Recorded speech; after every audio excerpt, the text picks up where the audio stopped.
اسی مسلمان کے خلاف عالم کفر کی ساری اقتصادی، تہذیبی، عسکری اور سیاسی محاذوں پر جتنی سازشیں ہو رہی ہیں، ان کی تہ میں یہی راز پوشیدہ ہے کہ کہیں یہ امت اپنا کھویا ہوا وقار اور دور گزشتہ سے اپنا جو تعلق ہے اس کو بحال نہ کر لے۔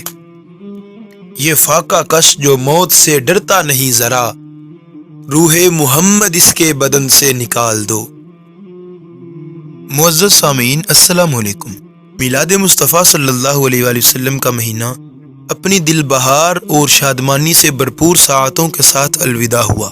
خوب جلوس نکالے، جلسے بھی خوب کیے، نیاز بھی بانٹی۔ چلیں ٹھیک ہے بھائی، سب درست ہے، لیکن ذرا ٹھہریں، کوئی بات رہ تو نہیں گئی؟ کسی پہلو پر توجہ کرنے سے صرف نظر تو نہیں ہو رہا؟ ذرا سوچ لیں، اس بحث میں کیوں الجھیں کہ میلاد النبی پر مسرت و فرحت کا اظہار کرنا جائز ہے یا ناجائز ہے؟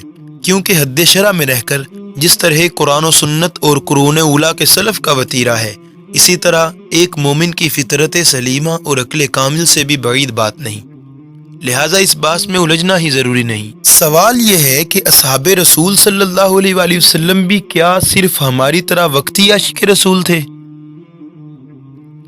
کیا اصحاب رسول صرف تہواروں پر ہی اسلام کی غلامی کا دم بھرتے تھے؟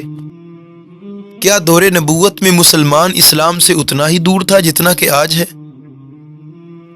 کیا نبی پاک سے وابستگی اتنی بے فیض ہو چکی ہے کہ وہ میری زندگی کو بھی نہیں بدل سکتی؟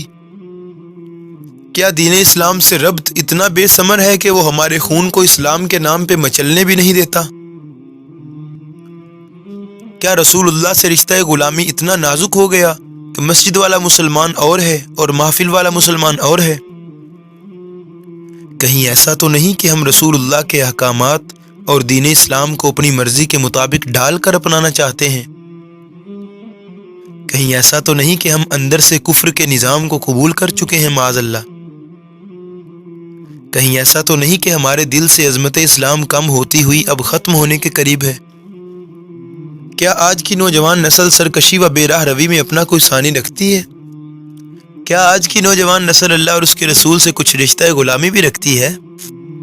کیا نائٹ کلبوں میں ناچنے اور شراب پینے والے ان نوجوان لڑکوں اور لڑکیوں کو نہیں پتا کہ ہم اس ملت کے سپوت ہیں جس ملت نے اپنے کردار کے دمخم پہ اس جہان کو فتح کر لیا تھا؟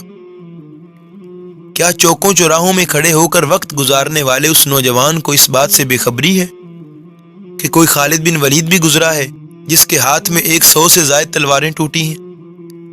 کیا اس قوم کو بے خبری ہے کہ اس کے اجداد میں امین الامہ ابو عبیدہ بن جراح نام کا بھی کوئی بندہ گزرا ہے، جن کی عظمت و شوکت اور فقر اختیاری کو دیکھ کر مضبوط ترین انسان سیدنا عمر فاروق بھی بول پڑے کہ ہم سب کو دنیا نے بدل ڈالا، لیکن ابو عبیدہ تو آج بھی اتباع اسلام میں ویسے کا ویسا ہے۔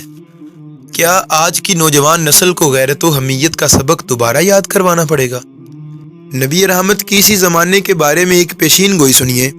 حضرت ثوبان رضی اللہ تعالیٰ عنہ بیان کرتے ہیں کہ نبی پاک صلی اللہ علیہ وآلہ وسلم نے فرمایا، ایسا وقت آنے والا ہے کہ دوسری امتیں تمہارے خلاف ایک دوسرے کو بلائیں گی، جیسے کہ کھانے والے اپنے پیالے پر ایک دوسرے کو بلاتے ہیں۔ تو سوال کیا گیا، کیا یہ ان دنوں میں ہماری تعداد کی کمی کی وجہ سے ہوگا؟ آپ صلی اللہ علیہ وآلہ وسلم نے فرمایا، نہیں، بلکہ تم ان دنوں بہت زیادہ ہوگے، لیکن جاگ کی طرح ہوگے، جس طرح کے سیلاب کا جاگ ہوتا ہے۔ اللہ تعالیٰ تمہارے دشمن کے سینوں سے تمہارا رعب اور تمہاری ہیبت کو مٹا دے گا اور تمہارے دلوں میں وہن ڈال دے گا۔ سوال کیا گیا، اے رسول خدا صلی اللہ علیہ وآلہ وسلم، وہن کیا ہوتا ہے؟ آپ نے فرمایا، دنیا کی محبت اور موت سے کراہت۔ اللہ اکبر۔ اب ذرا ایک لمحہ بھر کو سوچئے کہ کیا یہ دونوں چیزیں ہم میں نہیں ہیں؟ اگر ہیں تو ان کو ختم نہیں کرنا چاہیے۔ آج مسلمانوں کو مصطفیٰ کریم صلی اللہ علیہ وآلہ وسلم سے وہی رشتہ غلامی اور وہی ربط قلبی استوار کرنا ہوگا۔ حضرت اقبال کہتے ہیں، مسلمان آں فقیر کج کلاہے، رمید از سینہ او سوز آہے،